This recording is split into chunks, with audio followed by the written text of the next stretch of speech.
Jacinta. I stifled a sigh of annoyance as I confirmed that no, there were no stray bits of glass stuck in the golden elbow joint in front of me. This was a repeat customer who had just happened to catch me on a street corner with a few minutes to spare and a very flimsy excuse to talk. "You're sure?" "Oh, I could have sworn there was something grinding in there after I hit the table. Shattered like anything, I can tell you," the cyborg said, laughing and waving his other hand.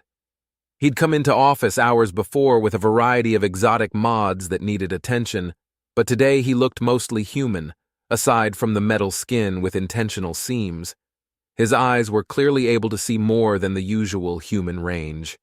He reminded me of a frog, a very talkative frog named Loyal who had trouble getting to the point. It wasn't some street gang that caused the ruckus that time either. It was ranking members of the hive. He bent the elbow and kept talking. "They're just terrible, don't you think? These ones wanted seats at a restaurant and didn't mind having their bodyguards literally throw people outside to get them.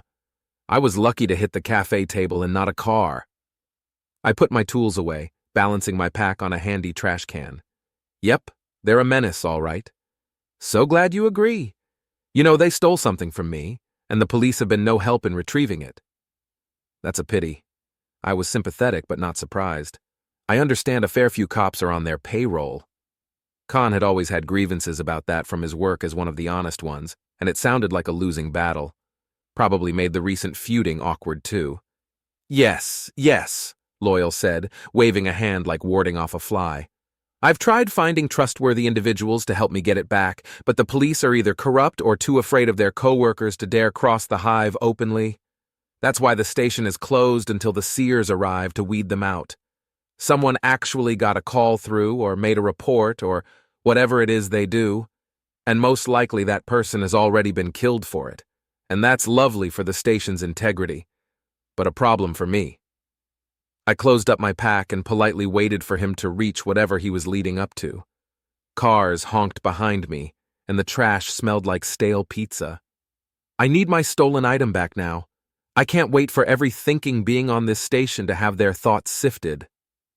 "I understand the seers are very fast," I said.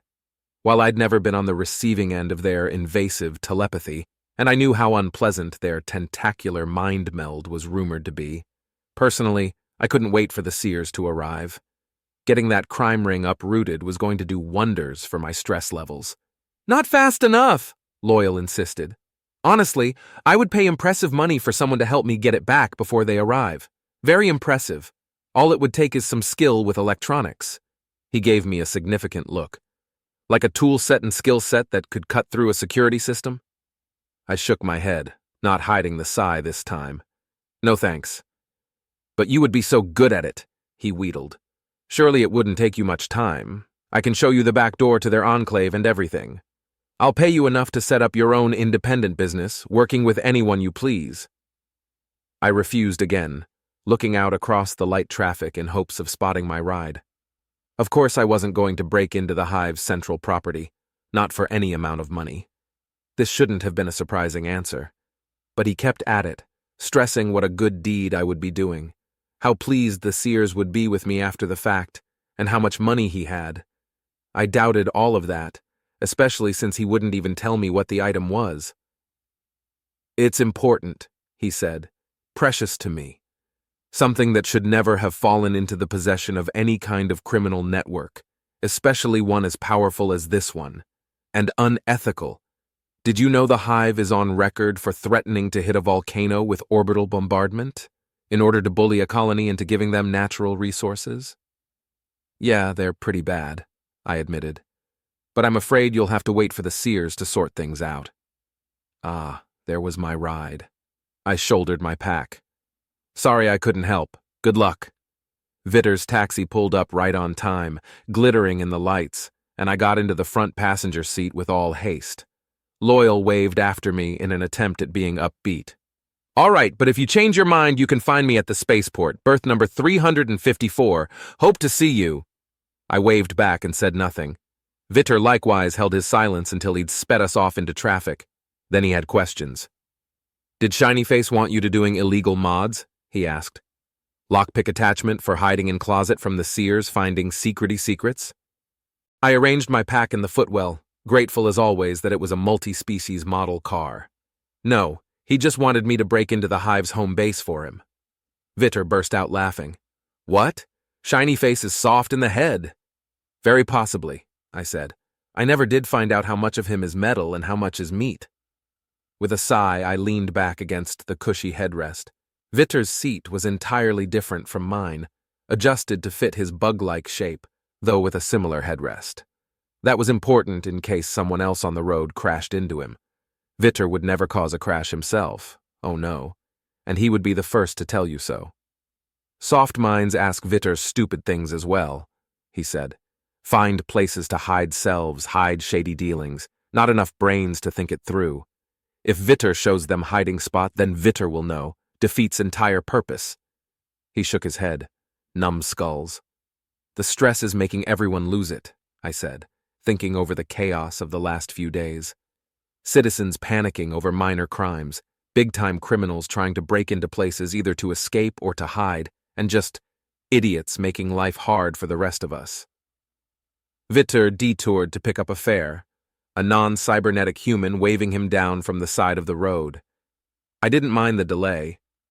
Vitter was giving me a ride to a job on the other side of town, which I hadn't expected to be called in for today. Otherwise, I would have gone out in a company car instead of on foot. It wasn't much of a rush. The business owner with the busted shop front would have disagreed, of course, but no lives hung in the balance. It could wait a few minutes for this guy to get settled. Yes, be getting in car, Vitter was saying. Is short drive to shopping centers. How is your living in trying times? The man collapsed into the seat, tossing his bag on the floor with a gust of fresh shampoo scent. I'd rather not talk in the taxi, thanks. Is okay, Vitter said as he pulled away from the curb. I talk for both of us. No conversation. Is only conversation with both people's talking. Is lecture now? You have paid for Vitter's wisdom. I kept my eyes forward, but I could hear the guy sigh in frustration. What's the price for Vitter's silence? He asked. Vitter didn't miss a beat. Triple fare. I'll take the wisdom. Already you are becoming more wise. I had to stifle a laugh. The passenger kept his mouth shut while Vitter launched into a cheerful tirade against the current state of things, ranging from the cost of fuel to the detours he had to make thanks to the riots. He didn't need to go into much detail about those, but he did stress how irritated he was personally with the leaders of the biggest crime ring, who had the bad taste of being troublemakers of the same species as Vitter himself. Are bringing bad name to all, he exclaimed, tapping the controls with what amounted to a wrist on his mantis-like forearms. How dare!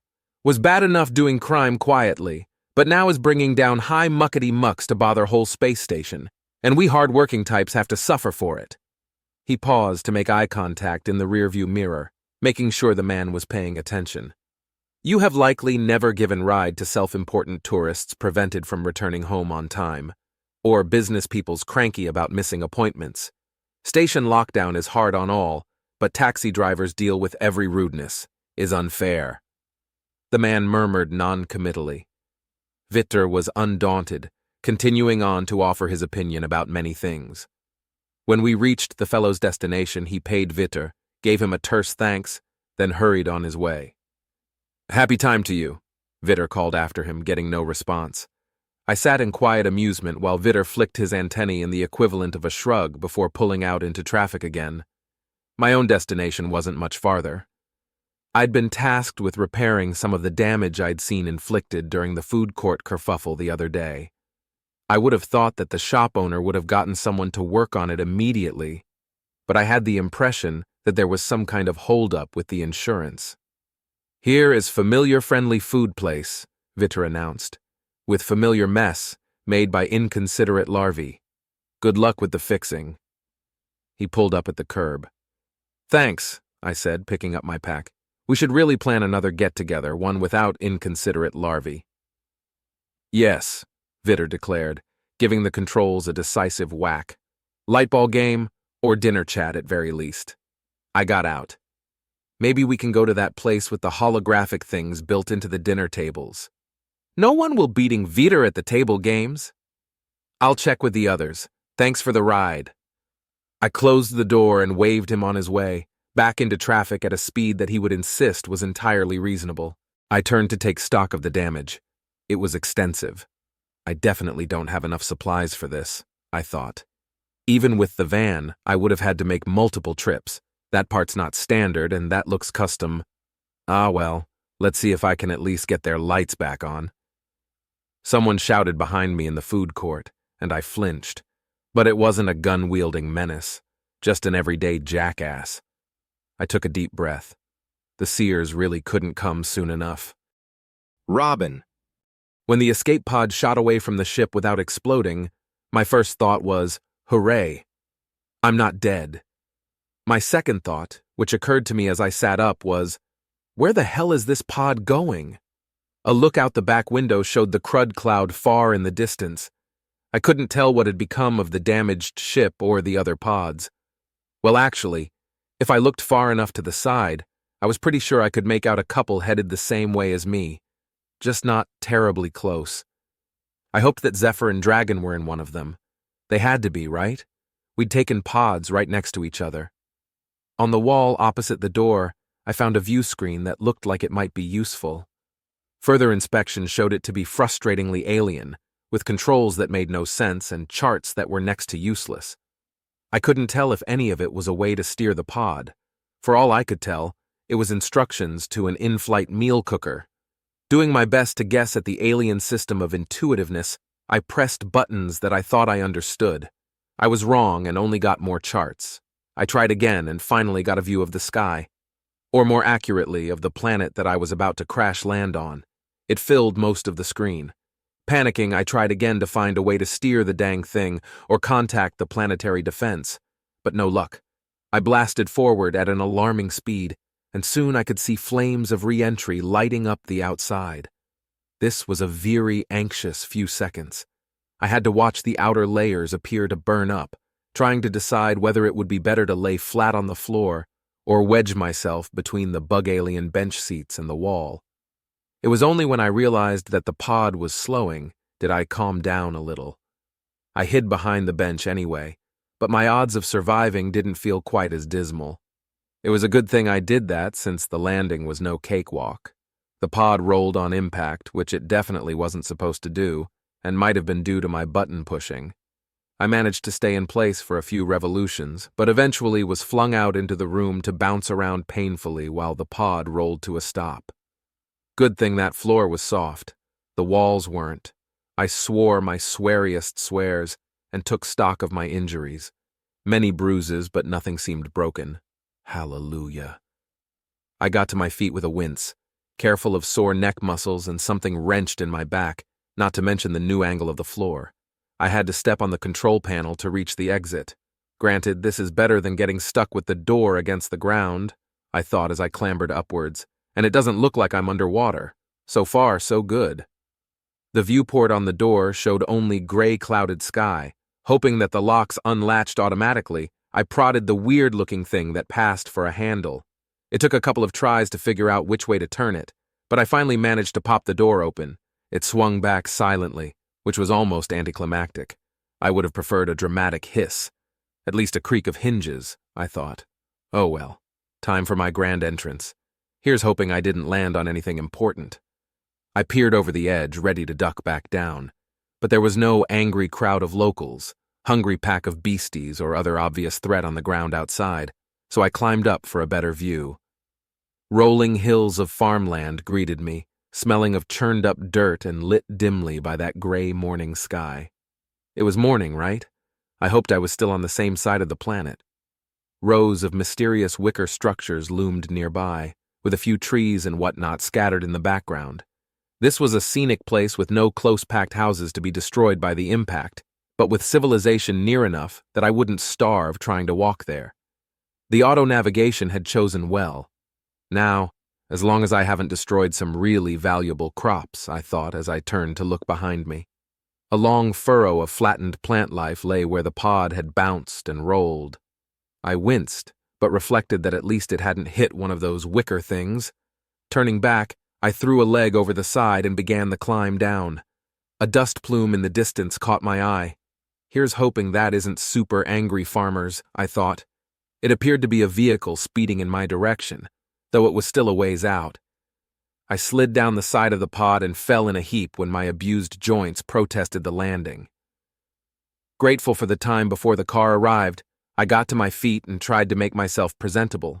It occurred to me that I didn't know what had happened to the other escape pods. I looked around but didn't see anything past the hills. No signs of explosions and fires, so that's probably a good sign, I decided. Guess I'll ask the locals if they saw where the others landed, assuming they speak the language.